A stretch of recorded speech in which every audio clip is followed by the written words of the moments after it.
Cinemação, o seu podcast sobre cinema. Acesse nosso site cinemação.com. Cinemação.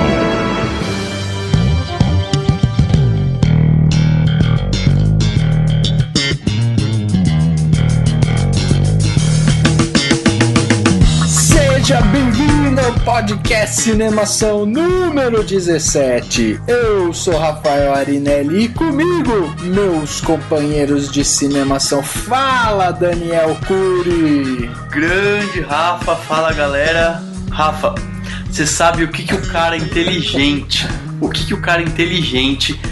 respondeu pra mocinha da companhia aérea quando ela perguntou em que lugar ele gostaria de ir no avião? O cara inteligente perguntou: onde está o meu assento? Não, ela perguntou assim: em que lugar você gostaria de ir no avião? Aí ele falou assim: na caixa preta, claro. Isso não é engraçado pra quem tem medo de avião. Foi, entendeu? Entendi. Vamos deixar as pessoas pensarem um pouco sobre a piada. Raciocinarem. E a gente já ouviu a voz dele, ele está aqui presente desde o início agora, depois de broncas, reuniões, a gente fez a carta dele já de demissão, o cara não quis sair, falou que ia mudar o comportamento e hoje tá aqui, Henrique Risato. Fala, Henrique! Fala, Rafael. E aí, Daniel? Ô, galera, tudo bom? Finalmente de volta, animado e pronto para falar da sua série favorita? Ui! Então vamos lá, hoje no podcast Cinemação número 17 nós vamos falar sobre filmes de vampiros, é isso mesmo, vamos pegar a onda da estreia do Crepúsculo que tá chegando aí e hoje vamos falar um pouco sobre vários filmes de vampiro, aqueles que fizeram sucesso, aqueles que foram marcantes na história. Para começar o podcast Cinemação número 17, vamos pro quadro Repercussão.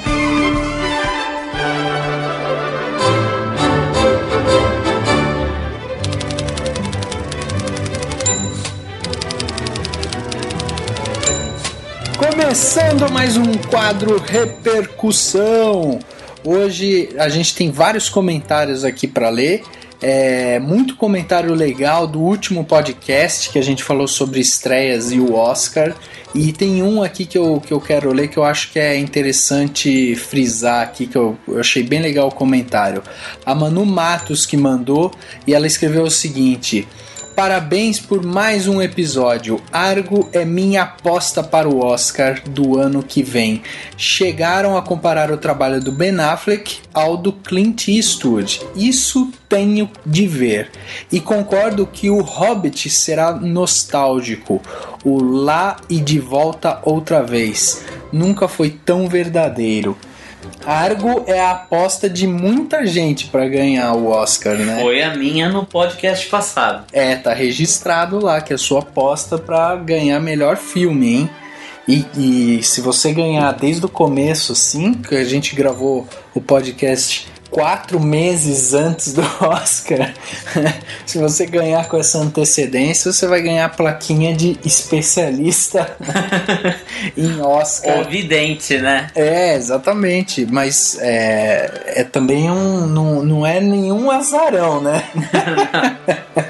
Tudo matemática. Exatamente. Bom, e aí, vocês? O que vocês têm aí de bom de comentário que dá pra trazer aí pro pessoal? Olha, eu tenho um comentário do Felipe Araújo. Ele comentou a crítica do 007 Operação Skyfall que eu escrevi. Legal. Ele escreveu o seguinte: esse James Bond foi inovador e clássico ao mesmo tempo. Fizeram coisas que em 50 anos nunca ousaram fazer e tocaram em assuntos muito mais profundamente do que em 50 anos de série, como a idade dele, e mesmo assim trouxeram de volta o ar classudo do James Bond, principalmente quando ele volta a dirigir o Aston Martin DB5 Eu acho que 5 claquetes é pouco para Skyfall. Eu achei bem bacana o comentário dele, porque você vê que ele teve uma visão bem legal de toda a trajetória do James Bond. Exatamente. Em todos os filmes, e realmente essa série nova tá trazendo muitas informações a respeito dele. Eu acho Até falando um pouco da infância dele, né? Quando que a gente pensou em ver alguma coisa da infância do James Bond, né? Isso que eu acho legal. Eu acho que uma das coisas mais interessantes que o Sam Mendes trouxe para séries, tudo bem que teve o roteiro, claro, mas o que, né, marcou esse filme é que a gente tá se aprofundando muito no personagem. Exatamente. E antes não era aprofundado, ele era simplesmente só um carinha lá que espionava, né? Só um espião. Um super agente, né? Um super agente. Agora não, ele é um ser humano. Isso que é muito legal. E mesmo uma dúvida que muita gente tinha, assim como o 007 a sigla dele, não sabemos se James Bond era o nome de qualquer agente. Eu sou o James Bond da época. Não, tá no RG dele lá, James Bond.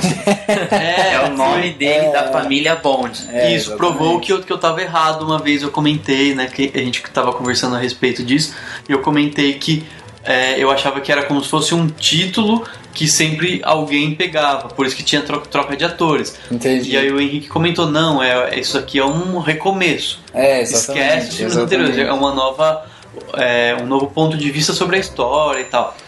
E provou isso, porque mostrou lá os pais dele com o sobrenome Bond, quer dizer, exatamente. O nome dele é James Bond mesmo. Assim. Agora é importante dizer pro Felipe que ele falou que 5 claquetes é pouco pro Skyfall, mas Felipe, as nossas notas vão de 0 a 5, então considera 5 um 10, um 100%, sei lá, é a nota máxima que a gente dá. Então, se ainda é pouco, sugere aí que nota que você acha que seria de 0 a 10. 10? Então a gente tá dentro, né? Claro, é a proporção. Exatamente. E aí, Henrique, você teve algum comentário, alguma situação aí que você viu, que você achou interessante para trazer aí? Então, tem um comentário de um post que eu coloquei dia 6 de setembro, já faz um pouquinho mais de 2 meses, que era do filme O Gorila, né? Porque ele ia participar do Festival do Rio. Quem comentou foi o Ronaldo Costa. Ele colocou assim: o filme é espetacular. O Brasil precisava de um filme como este. Sem dúvida será um grande sucesso. Atuações memoráveis e um enredo completamente diferente do que já vimos no cinema brasileiro. Suspense com romance e com comédia. E com as espetaculares Alessandra Negrini e uma loira fatal, Mariana Ximenes. Todo animado, né, o rapaz? Detalhe que ele coloca a Alessandra Negrini e Mariana Ximenes em caixa alta, caixa alta, é pra destacar. Tipo, mas e aí, esse filme aí, o que você tem pra contar aí pro pessoal? Então, o Gorila, ele foi dirigido, né, pelo Eduardo Belmonte, mas ele é baseado num conto do Sérgio Santana. Ah, legal. E ele conta a história de um senhor, já tem 50 e tantos anos, chamado Otávio Miller.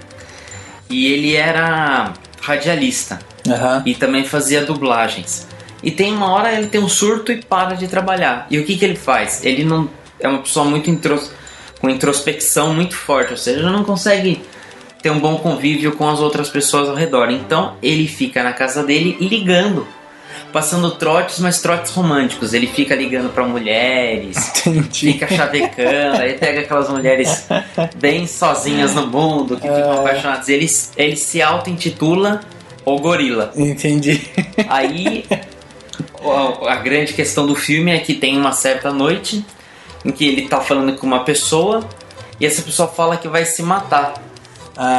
E ele fica desesperado pra ajudar. Então no final dos contos reverte a situação. Entendi.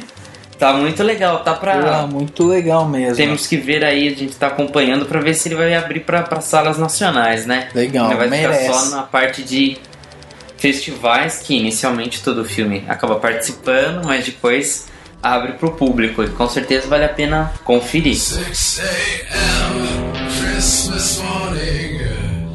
No shadows, no reflections here. Lying cheek to cheek in your cold embrace.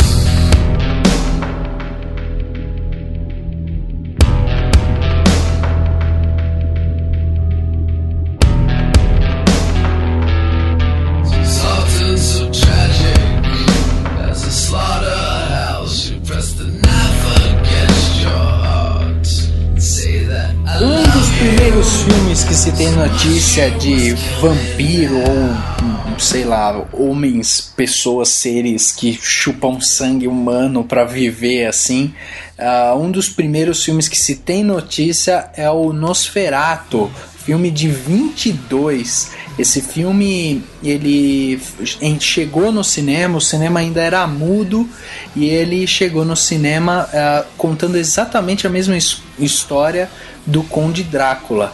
Só que não necessariamente, quer dizer, ele tinha toda a mesma história, mas ele não se intitulava o Conde Drácula. Então ele foi batizado de Conde Orlok e foi interpretado pelo Max Schreck. E esse filme, ele era um filme mudo e ele teve muita repercussão na época de 22 e tal, por se tratar dessas criaturas que chupavam sangue. O filme era um bicho mesmo que ia atrás da sua presa e tal. E o filme, ele tem toda uma direção artística por trás, assim, todo um visual estilizado, e todo um estilo expressionista. Eles mexem muito com luz, com as imagens e tal, por justamente não ter esse artifício das falas. Mas esse foi um dos primeiros filmes que se tem notícia que marcou realmente o início de filmes que trazem aí no seu tema central os vampiros. E aí, vocês gostam de filme de vampiro ou não? Eu gosto. Gosto bastante também. O Nosferatu é um clássico, né? É um clássico. Muito bom. É um clássico de 22. Mas vocês gostam de filme de vampiro por quê? Porque é um filme de monstro, porque geralmente envolve um drama. Acho que pelo misticismo, né, envolvido, e pelo próprio drama da criatura, né? O que eu gosto muito disso, dessa coisa de que o vampiro é eterno. Tanto que eu acho que os filmes mais interessantes de vampiros são os que se aprofundam nisso, né? Uhum. E do sofrimento que eles têm por viverem uma vida eterna e verem todo mundo morrendo, e verem tudo mudando, e eles estão iguais, e eles estão sempre na mesma idade. Eu acho que o que mais fala disso, o que mais trata disso bastante, é o Entrevista com o Vampiro, né? É verdade. Falando ainda um pouco sobre o Nosferatu, em 2001 teve um filme chamado A Sombra do Vampiro, com William Dafoe. Sim. E o que é a história desse A Sombra do Vampiro é o seguinte: a ideia dele é que o Max Schreck, ele realmente era um vampiro. E que eles contratam ele pra ele fazer um papel de vampiro. Entendi. Acontece que ele se descontrola e começa a matar os atores. Então é uma homenagem ao filme Nosferatu. Exatamente. E o nome do ator original é esse Max Schreck.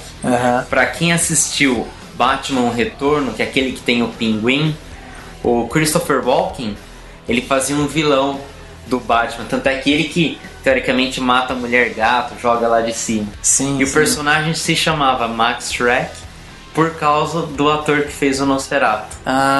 Foi uma forma que o Tim Burton quis homenagear. Entendi. Foi uma inspiração, né, pra ele. Exatamente. Agora esse Sombras, como que é? Sombras... A Sombra do Vampiro. A Sombra do Vampiro é uma homenagem ao Nosferatu. Ao Nosferatu, exatamente. E o ano dele é...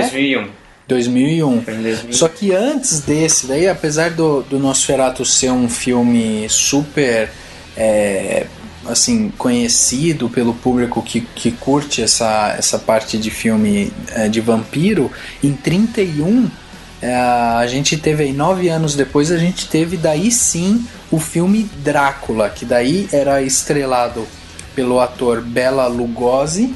E ele chegou às salas do cinema inspirado em uma peça teatral que tinha lá na Broadway e tal. E nessa época já começava a engatinhar o cinema falado. Então chegou o filme Drácula e daí batizou de vez o grande vampiro, né? O cara que é mais conhecido de todos, o Conde Drácula. E engraçado que depois desses filmes assim, a gente demorou um pouco pra ver o Conde Drácula mesmo no cinema, né? A gente tinha o Conde Drácula deu assim, disseminou um monte de filho por aí, porque daí você tinha filme de vampiro pra tudo que é lado, né? O Bela Lugosi ainda, ele é um dos maiores atores de filme de terror, né? Exatamente. Da época clássica, dos clássicos da Universal, que era o Drácula, o Lobisomem, Monstro do Pântano. Exatamente. E ele, inclusive, ele que estrelava a peça na Broadway do Drácula. E daí quando resolveram fazer o filme, quer dizer, eternizar aquela peça de uma forma cinematográfica, chamaram ele para continuar interpretando o Drácula. E ele topou e fez de uma forma sensacional, né, pra a melhor encarnação do Conde Drácula de todos os filmes até hoje é a dele. No filme Ed Wood, do diretor do Tim Burton também, o Ed Wood foi um diretor de cinema de filmes B, é conhecido como o pior diretor do mundo, né? E no filme Ed Wood, que é estrelado pelo Johnny Depp, tem um dos personagens lá, se faz passar pelo Bela Lugosi, que viveu junto. Entendi. Então mostra bastante da carreira dele, quando os filmes de monstros começam a perder muito foco, então ele tem problemas com bebida, com drogas, acaba até morrendo por overdose. Mas é uma boa homenagem também. Então a gente tá vendo que esses filmes antigos, eles sempre são homenageados. Sim, porque marcaram, né? E o que eu acho interessante nessa parte dos vampiros é o que o Dani estava falando. Eles são interessantes porque eles têm essa coisa da vida eterna e tal, mas eles são, ao mesmo tempo que eles são melancólicos, são tristes, eles têm essa tristeza por viver a vida eterna. Eles também têm essa coisa animalesca de correr atrás da presa pra sugar o sangue dela e tal. E daí por isso, tipo, você tem o contraponto, né? Um ser que se sente completamente sozinho e ao mesmo tempo ele tem essa coisa selvagem dentro dele. E aí, filme de vampiro que vocês gostaram? Vamos começar a viajar. O Daniel até comentou sobre uma entrevista com o vampiro, né? And sickness and death could never touch you again. Don't be afraid. I'm going to give you the choice I never had.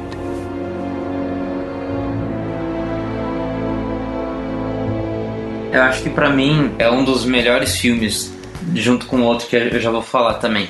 Uma Entrevista com o Vampiro é a adaptação do livro da Anne Rice, que é uma das melhores escritoras de livros de horror. E ele conta a história. E quando foi lançado em 94, simplesmente tinha o Tom Cruise e o Brad Pitt. Tipo, juntos, sim.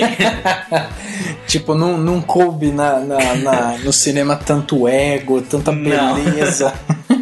Depois dele, só os mercenários. Tá tanto ator foda assim. Exatamente. E uma Entrevista com o Vampiro é muito legal, porque é literalmente uma entrevista. Tem um repórter que foi interpretado pelo Christian Slater, que tá entrevistando um cara chamado Louis, que é o Brad Pitt, e que se diz que fala que é um vampiro. E ele conta toda a sua história de 200 anos atrás. Exatamente. E daí ele conta como o Lestat, que é o vampiro interpretado pelo Tom Cruise, transformou ele em vampiro, e tudo que eles passaram até então.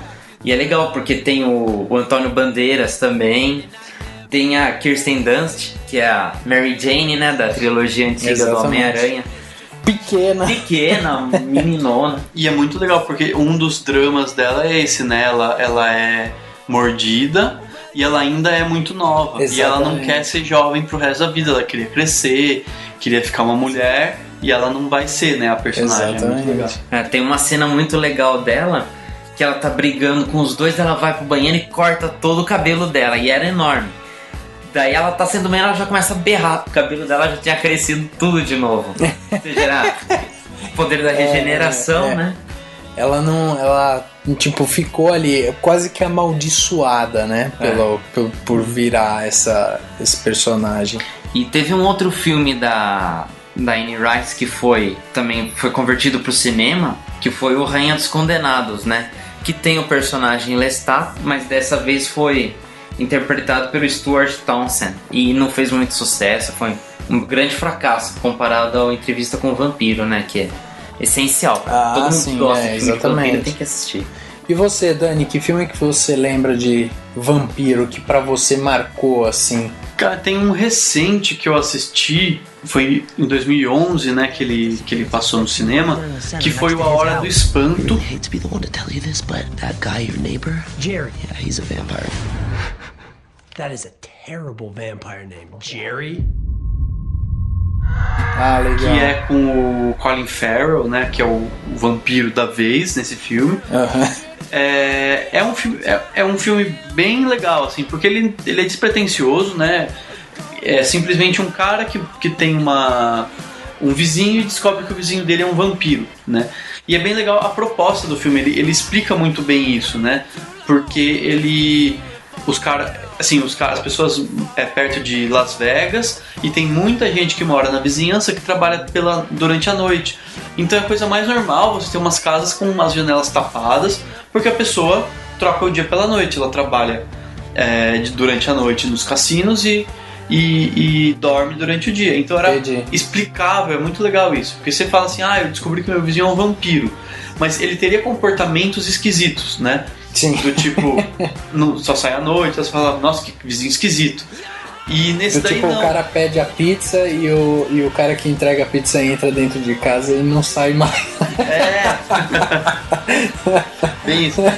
Mas nesse caso era muito explicável, né? Eu achei muito legal isso. É uma sacada legal. É legal mesmo. É num lugar onde ninguém desconfiaria e ninguém realmente desconfia, né? E aí é até engraçado, tem um pouco de comédia. E o original, porque esse filme é um remake, né? Sim. O original de 85, que tem o ator Chris Sarandon, que foi o primeiro marido, inclusive, da Susan Sarandon, né? Ele que estrela o filme de 85. Esse ator participou do A Hora do Espanto de 2011, né? Como fez uma participação rápida. Legal.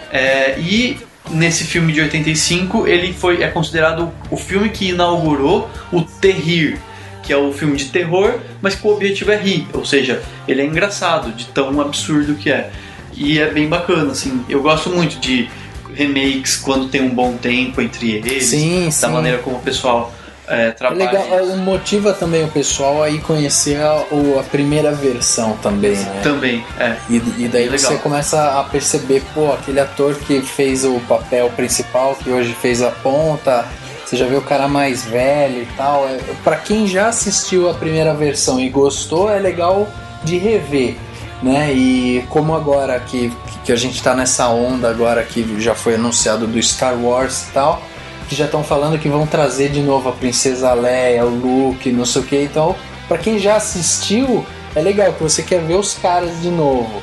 E aí, pra quem ainda não assistiu, vai ter toda essa oportunidade de começar a história. De buscar as raízes, né? Exatamente. Eu acho que é um ponto legal. Quem quer conhecer mais filmes clássicos, mais filmes antigos, é partir do remake. Tudo que saiu recente, que foi refeito a partir de um antigo, vai lá e busca o original. Exatamente. Legal. Agora a gente tá falando aí de filmes que nem o Henrique falou, do A Entrevista com o Vampiro, que é um drama, quase que um terror mesmo, né? Daí o Dani mostrou esse que é um drama, mas tem uma ponta de comédia. Agora tem um que eu acho que pra mim marcou uma época, que é o Drácula Morto Mais Feliz. I'm Thomas Renfield, solicitor from London, to see Count Dracula? Oh my. Oh dear. Oh dear. Oh! Ah! Children of the Night. Fenomenal. O filme dirigido pelo Mel Brooks, com o astro principal, que era o Leslie Nielsen, e o filme é uma comédia, é uma sátira do Conde Drácula. E o Leslie Nielsen é o Drácula, mas é o Leslie Nielsen. Ele se mete um monte de confusão, o cara todo atrapalhado como o Drácula e tal. E o filme é muito engraçado, assim. Ele tem umas tiradas muito boas, né? Ele não teve uma boa bilheteria, esse filme, mas o Leslie Nielsen tava quase que tava no ápice da sua carreira ali, porque já era bem conhecido e tal, e trouxe esse tema de Drácula pra sua arte, né, pra comédia.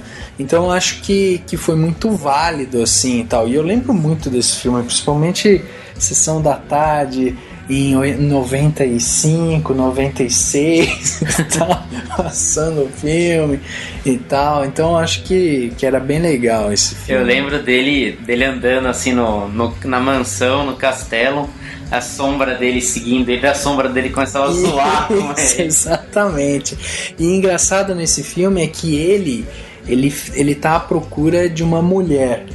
E o filme ele já tem até menção, né? Porque daí ele vai à procura dessa mulher e ele encontra uma mulher que ele acha que vai ser o seu amor eterno e tal, mas ele acaba sendo confrontado aí pelo Van Helsing, que era o Mel Brooks. Então, tipo, você tem no mesmo filme você tem o Mel Brooks e você tem o Leslie Nielsen, né? Muito bom.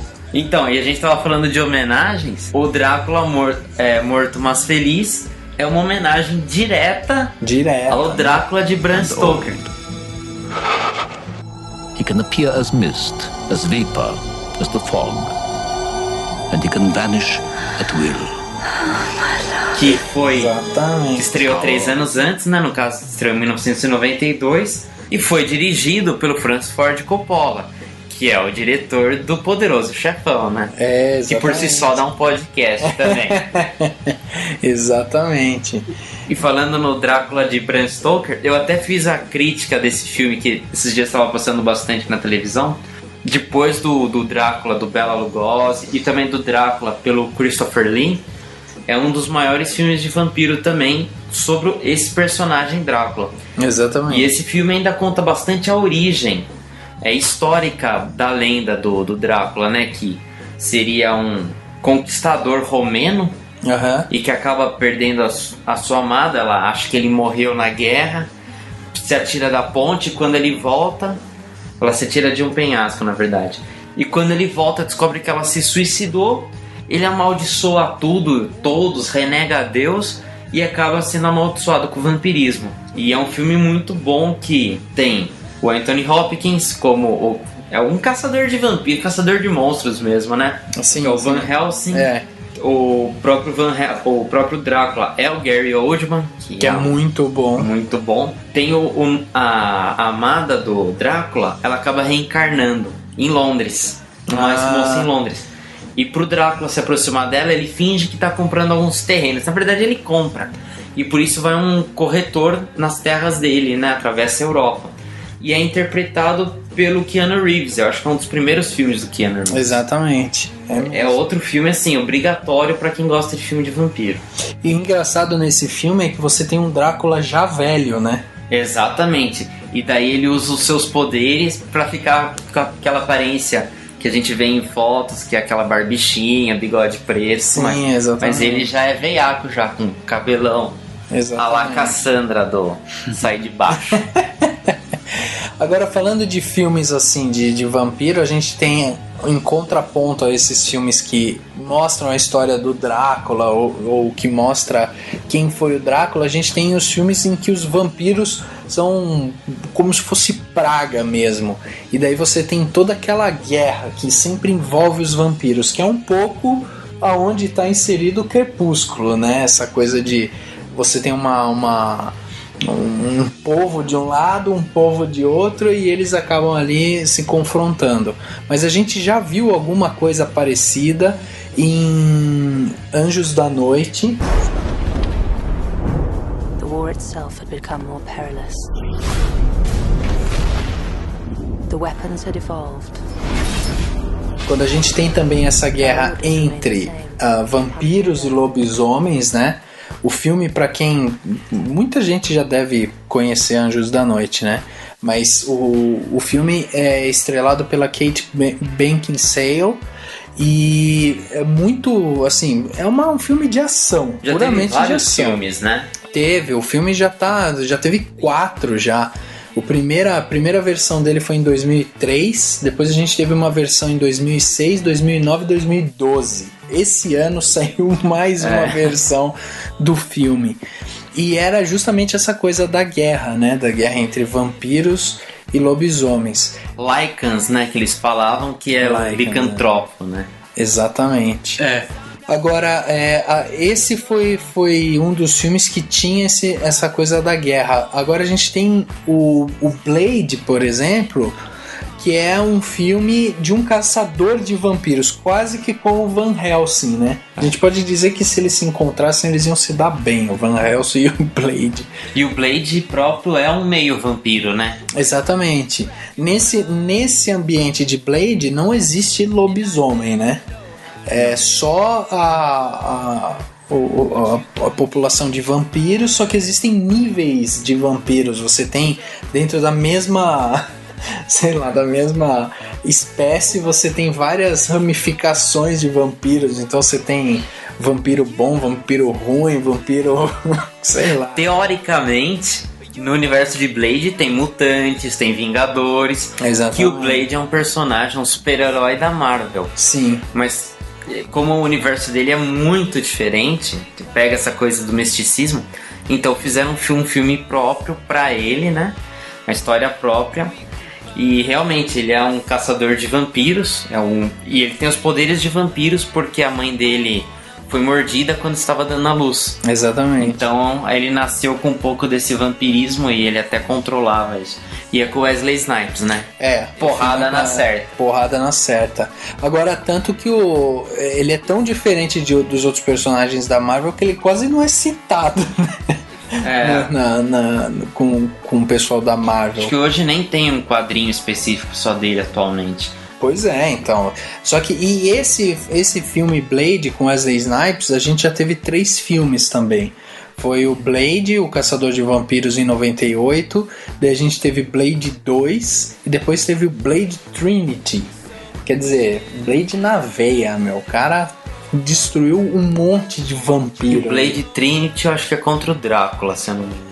Eu acho que é. Porque daí, tipo, fecharia saga com chave de ouro, mas... matar o grande vampiro de todos. Exatamente, mas o filme em si não é muito bom, né? É um filme bem... Não, o primeiro filme é o melhor, e é o melhor. Muito bom. Exatamente. Ô Dani, eu tô sentindo que o Dani tá um pouco pensativo sobre vampiro. Você quer contar alguma coisa pra gente? Então, porque quando eu penso em vampiro... uma experiência traumatizante com vampiros, eu penso muito mais no que poderia ter do que no que tem. Porque assim, se a gente pensar que a origem de tudo é do livro, né, do Bram Stoker... Sim. Tem vários livros a respeito de vampiros que são interessantes, que poderiam ser adaptados, inclusive livros brasileiros, e que eu acho que seriam muito legais se fossem transformados em filmes. Eu tenho 2 exemplos, né? Um deles é bem famoso, best-seller no Brasil mesmo, que é o Sete, e aí tem umas continuações do André Bianco, que se fizessem uma adaptação para o cinema ia ser bem bacana, assim. Ia ser uma coisa tipo Blade, podia ser nessa atmosfera do Blade, assim. Que, enfim, tem uns vampiros que são ressuscitados porque eles estavam congelados, né? Estavam afundados num navio e reerguem o navio, e daí surgem esses vampiros que começam a aterrorizar todo mundo. Uma das cenas mais clássicas do livro é uma luta entre vampiros e humanos, se eu não me engano, no estacionamento do shopping Eldorado, em São Paulo. E seria muito louco se conseguissem fazer isso. Seria, né? Muito legal. E um outro é um livro infanto-juvenil até, mas que é muito legal. Eu lembro que eu aprendi muito com ele. O livro se chama O Vampiro que Descobriu o Brasil, e que é a história de um português que é mordido por um vampiro. Ele entra num navio e vem pro Brasil. E aí, porque ele vem pro Brasil, na verdade, atrás do vampiro que mordeu ele, porque a única forma dele deixar de ser um vampiro, porque ele não quer viver eternamente, ele quer matar o cara que mordeu ele para poder deixar de ser um vampiro. Ele vai atrás, esse cara vem pro Brasil, ele vem também, e aí ele vive 500 anos, porque a história se passa desde o descobrimento, sim, período do descobrimento até os dias de hoje, que na verdade é anos 2000, mas enfim. Sim, sim. E aí mostra, e aí esse filme, uma das coisas interessantes desse livro é assim, ele sugere que o cavalo desse vampiro, que ele andava com o cavalo à noite e assombrava umas fazendas mesmo que sem querer, se transformou na lenda da mula sem cabeça. Então ele cria, ele mostra motivos para as criações das coisas, assim. É bem legal. E daria um filme bem legal fantástico, mesmo. Fantástico. E você acha que o Brasil hoje, o cinema brasileiro, ele tem a capacidade de fazer um filme desse porte, com esse número de efeitos especiais? Eu acho que tem. Hoje tem condição, sim. Você vê o que fizeram com Dois Coelhos, você vê a grana que o pessoal tá investindo, pelo menos as grandes empresas. Teria, enfim, eventualmente uma Globo Filmes aí, mas eles estão investindo bem. Eu acho que tem condição, sim. Mas você não acha que Dois Coelhos é exceção ainda? Não, talvez ainda não tenha tanto filme com tanto efeito especial, mas o Brasil, o que eu quero dizer o Brasil tem condição de fazer. Basta querer, né? Basta dar o primeiro passo. Na verdade, o grande problema no Brasil é que dinheiro não dá, que cinema não dá dinheiro. Sim. Ele depende das leis de incentivo. Então a galera não quer investir tanto para uma coisa que não vai dar tanto retorno. Mas se tiver um mínimo de retorno, ou se tiver algum tipo de... Por exemplo, podiam fazer uma série na televisão, qualquer canal que faça uma série, e um filme depois, ele já tem um motivo para investir, ou seja, é como se fosse um retorno do investimento da série, uma coisa assim. Ou mesmo brinquedos, história em quadrinhos desse universo. Que nem o André Bianco é o maior nome, acho que, de livros de horror da atualidade, assim. Tem o Sete, o Bento, tem vários livros de terror dele. Inclusive ele faz cinema, ele escreve roteiros para cinema, né? Para alguns filmes menores. E teria condição, é só querer e é só ter investimento. Exatamente. Bom, voltando um pouco aqui para os clássicos aí, a gente tem um clássico de filme de vampiro, que daí já é um clássico dos anos 80, Os Garotos Perdidos. Unusual about Santa Carla yet? No, it's a pretty cool place. If you're a Martian. Or a vampire. Grande clássico de 1987. Esse filme que é do diretor Joel Schumacher. Putz, quem é Joel Schumacher? Como que você explica quem é Joel Schumacher? Joel Schumacher é o cara que destruiu a franquia do Batman. Exatamente. É assim que se explica. Christopher Nolan teve que nascer pra reparar a merda, a cagada, pra não falar a merda que você acabou de falar. Exatamente. Não, e pra quem não lembra, ele destruiu em 97, né?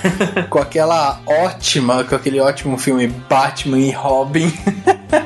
Meu Deus do céu. Quem diria que esse cara já tinha feito coisa boa por aí, né? Quem diria que o Mr. Freeze ia ser governador da Califórnia? Exatamente. Mas e uma coisa que virou, né, depois desse, os produtores de cinema, a expressão que eles usam pra fazer uma cagada, eles chamam de colocar mamilos no Batman. Exatamente. Tipo, vamos fazer isso? Vamos fazer isso? Não, calma aí, cuidado pra não colocar mamilo no Batman. Exatamente. Porque tipo, é o símbolo da cagada. E ainda deu um toque.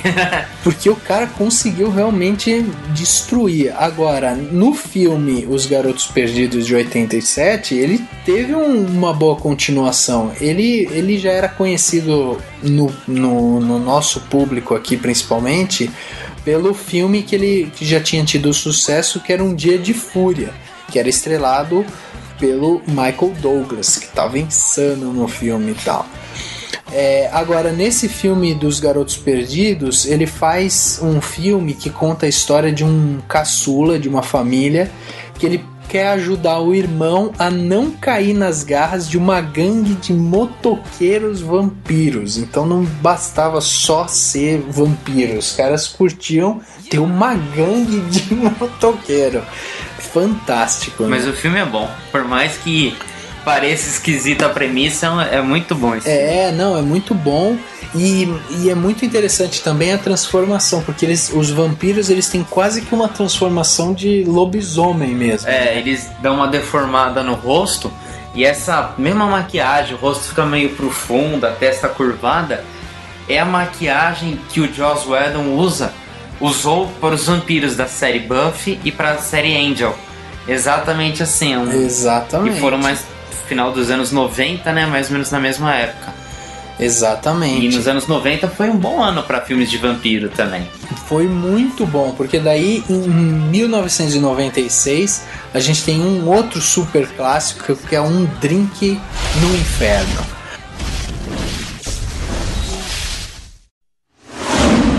Everybody be cool. You be cool. Somewhere in the middle of nowhere. Low profile. You understand the meaning of the words low profile? O filme conta a história de dois irmãos que acabam saindo por aí e eles têm a mistura com vários tipos de monstros e tal.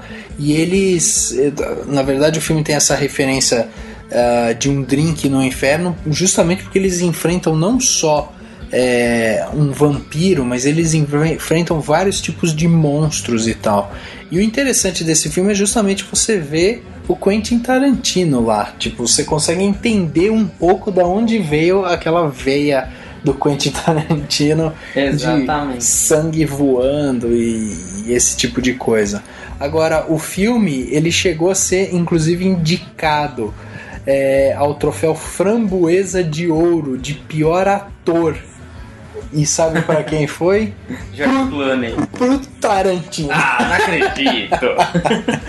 Então não é assim um filme que agradou muito aos críticos, né? Bom, além de todos esses filmes, na verdade, esses filmes eles inspiraram a gente veio falar deles porque tá estreando ainda, vai estrear na verdade aí, o filme do Crepúsculo. You're impossibly fast and strong. You gotta give me some answers. I'd rather hear your theories. Encerra a trilogia, encerra de vez, seja pro bem ou seja pro mal. Para algumas pessoas vai ser ótimo, para outras pessoas vai ser uma pena, né? Mas o filme do Crepúsculo, sem dúvida, marcou uma era. Ou pro bem ou pro mal. Por bem ou pro mal, marcou. Mas marcou, porque teve assim, o que ele movimentou de público pro cinema é realmente impressionante. Ele chega a ser comparado com outros grandes sucessos que a gente teve. Henrique, você que é fã da série, adora lá todos os personagens, lambe a tela quando aparece o lobisomem sem camisa e tal. Credo, que horror. Que difamação.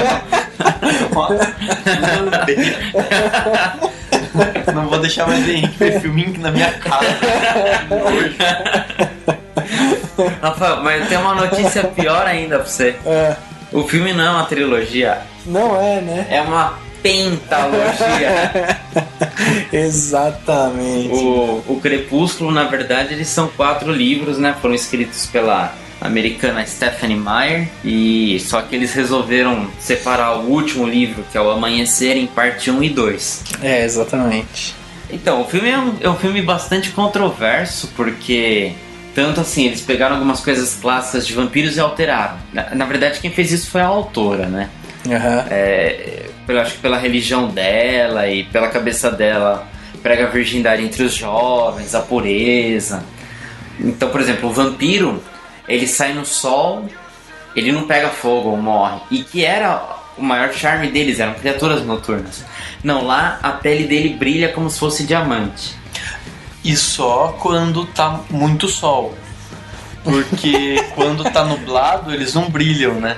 Tanto que a explicação que eles moram na cidade é justamente essa. É uma cidade que vive nublada, porque é numa colina, sei lá, num lugar onde é sempre nublado. Daí eles não brilham. Aí eles não brilham. Aí nos dias de sol é como se eles, tipo, fossem pra praia aproveitar o dia e nunca vão pra aula. Exato. E ninguém descobre, nossa, dia de sol eles nunca aparecem na escola. E outra coisa esquisita também é assim, eles não morrem com uma estaca ou decapitação. Tem que destroçar ele e tacar fogo nos pedaços. Só que assim, até acho que no Lua Nova, que é o segundo filme, mostra, parece que eles estão quebrando um homem de rocha, assim, sabe? como se o corpo dele fosse de pedra. Entendi. Então é umas coisas muito, muito esquisitas. Que pra quem gosta de filme de vampiro, como a gente falou, desde esses mais clássicos, o cara não assiste o Crepúsculo, né? Não, é interessante, todo filme é interessante. Sim, sim. Até o filme da Grande Família deve ser interessante, que eu nem sabia. Eu soube graças ao podcast de Cinemação que a Grande Família tem um filme. Mas o cara não assiste, né? Não tem essa... Não, ele vai achar esquisito, mas Crepúsculo, fato, tem uma enorme legião de fãs. Sim, enorme. Como também tem uma enorme rejeição. Rejeição, né? Também, páreo duro ali. Tem algumas características interessantes que são, por exemplo, os clãs. Os grupos de vampiros se dividem por clãs. Tem o clã da Romênia, tem o clã da Europa, tem o clã da Itália, aliás. Tem os clãs do estado de tal, do condado tal. Entendi. Outra coisa interessante também é que alguns vampiros têm alguns superpoderes. Então, por exemplo, o principal dos vampiros, que é o Edward, ele consegue ler a mente.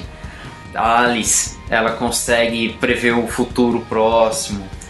E agora no último filme vai ter um vampiro egípcio, um moleque, que é tipo o Avatar, aquele Avatar, a lenda de Aang. Sei. Ele controla os 4 elementos. Isso eu quero ver se vão mostrar. Fantástico. Mas se mostrar vai ser legal. Eu acho que é legal, seria legal se a Stephenie Meyer explorasse a história dos Volturi, né? Isso, os Volturi são a alta hierarquia. A alta hierarquia tem uma história um pouquinho mais interessante para contar. E eu acho que o grande sucesso do Crepúsculo se dá porque é um romance muito forte. Sim, que no fundo mostra muito o que acho que toda menina sonha, toda adolescente sonha, né? Sim, exatamente. Encontrar o cara que se apaixona por ela e que representa, sei lá, de repente como se fosse uma proteção total. Sei lá, talvez tenha alguns elementos assim que acho que encantam muito as adolescentes. E se você quer vender hoje em dia qualquer produto, faz ele para adolescente, porque é sério, meninas adolescentes são muito fiéis a um produto e elas defendem ele até o último segundo. Então você pega uma fã de Crepúsculo, ela é capaz de te jogar do precipício por causa dos livros e dos filmes. Então... E isso é trabalho para muitos psicólogos e psiquiatras. Exatamente. E outra coisa também na saga, entre muitas aspas, eu fazendo com os dedos, na saga Crepúsculo, é a presença dos lobisomens, né? Sim. Que talvez não sejam lobisomens, dúvida. Não sei, tem que assistir o filme. Muitos mistérios. Eu li o livro. Ah, você tenho essa mácula. Spoiler só semana que vem, Daniel. Então tá. Eu tenho essa mácula, mas eu li os livros. E que fique uma dica pra quem é fã de Crepúsculo. Já que gosta, já que tá interessado em coisa de vampiro, aproveita pra conhecer os outros filmes de vampiro. Sim, de repente pegar o livro do Drácula mesmo, que é bem interessante. O livro Drácula do Bram Stoker é bem legal, pra se aprofundar um pouco mais. Agora, só pra gente, assim, o pessoal fazer um convite, né? O Henrique tá escrevendo uma série de posts aí que vai falar sobre Crepúsculo. Acho que pra quem vai assistir o filme é legal ler, porque o Henrique... Acho que pra quem vai assistir o filme é legal ler, porque o Henrique vai conseguir, assim, explicar um pouco, né, como que funciona, como que é o ambiente do Crepúsculo. Então, já saiu aí o especial Crepúsculo parte 1 e ainda vem por aí outras partes, né, Henrique? Tá dividido em quantas partes? Vão ser 3 partes. Vou falar durante essa semana, porque o filme já começa quinta, mas... Tem gente que vai esperar até o sábado, né? Sim. Então, pelo menos até sexta-feira aí tem mais 2 partes pra galera ficar bem inteirada quem são os mocinhos e quem são os vilões. E aproveitando o clima, também tá no Cinemação a minha crítica do Cosmópolis, que é um filme que o Robert Pattinson, pra quem gosta dele, aproveita pra conhecer um pouco mais da carreira dele. E aproveita e assiste Harry Potter e o Cálice de Fogo pra ver ele antes do Crepúsculo. Também. Que ele morre e ele vira vampiro. Quem morre com a Avada Kedavra vira vampiro. Em outro planeta. Em outro planeta.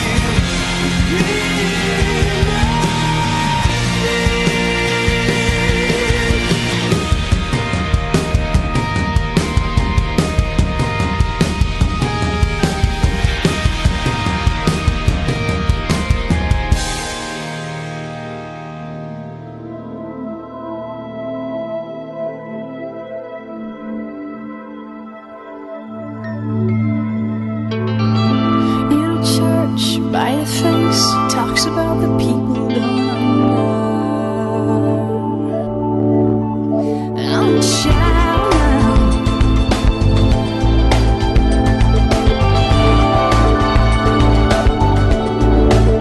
Trilha sonora enviada pela Marília Frigo através do Facebook. A trilha que ela enviou pra gente como sugestão aí foi a trilha do O Diabo Veste Prada, filme que fez muito sucesso aí, principalmente entre a mulherada, em 2006. O filme tinha ali como fazendo o papel da Miranda, que era uma estilista famosa de Nova York e tal, a Meryl Streep, e ela tinha como assistente ali a Anne Hathaway, que fez esse papel também de uma forma muito legal. O filme ele chamou a atenção principalmente das meninas, porque fala muito sobre esse mundo da moda, sobre a busca pelo trabalho, pela a vontade de crescer na carreira.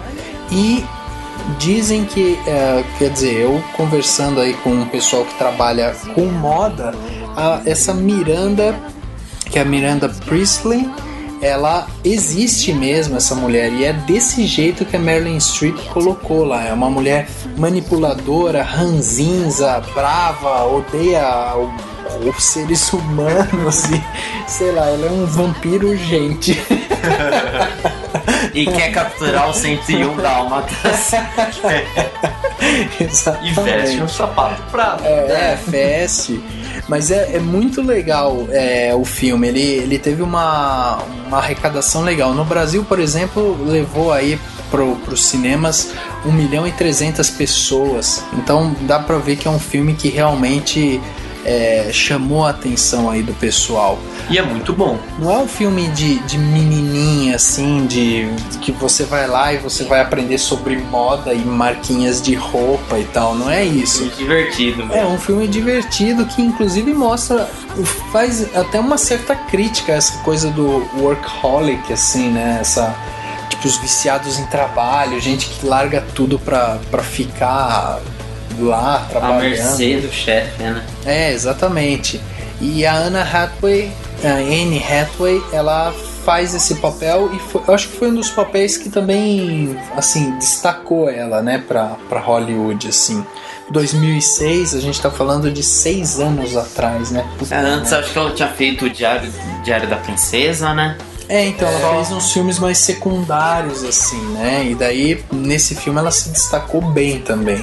Bom, curte aí mais um pouco dessa trilha sonora enviada pela Marília Frigo através do Facebook. E a trilha é O Diabo Veste Prada.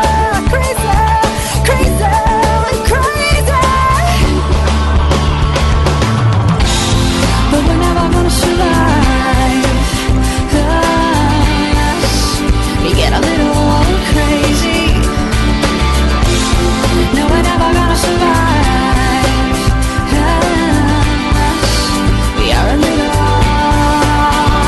crazy, but we're never gonna survive.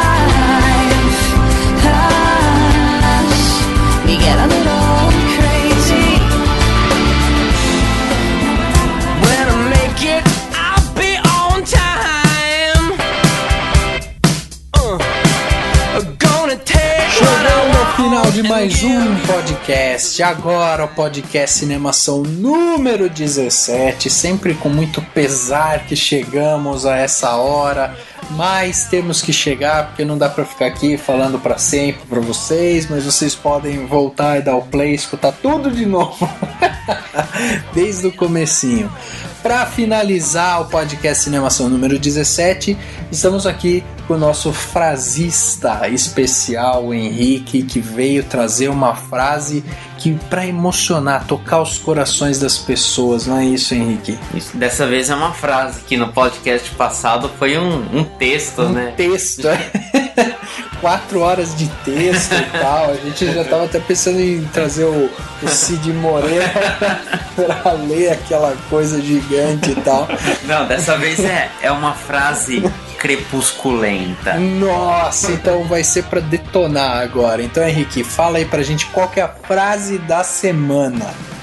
Nunca pensei muito em como eu morreria, mas morrer no lugar de alguém que eu amo parece ser uma boa maneira de partir.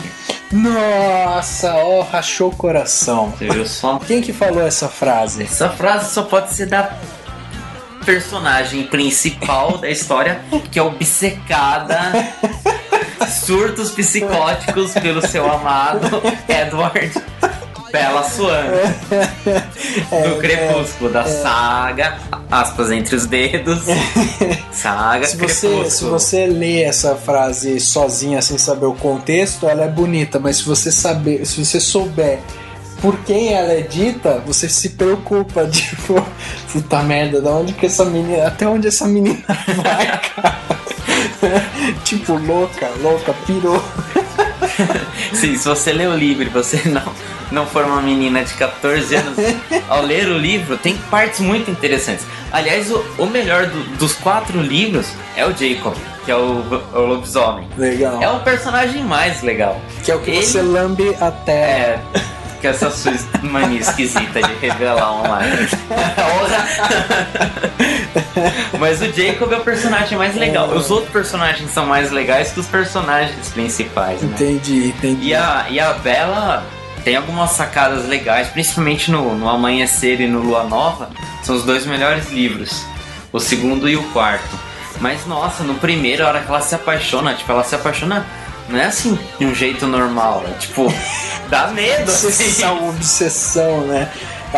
Ele tá tomando banho e ela aparece o rostinho dela na janela. É, tipo obcecada total. Fica com dó do Edward.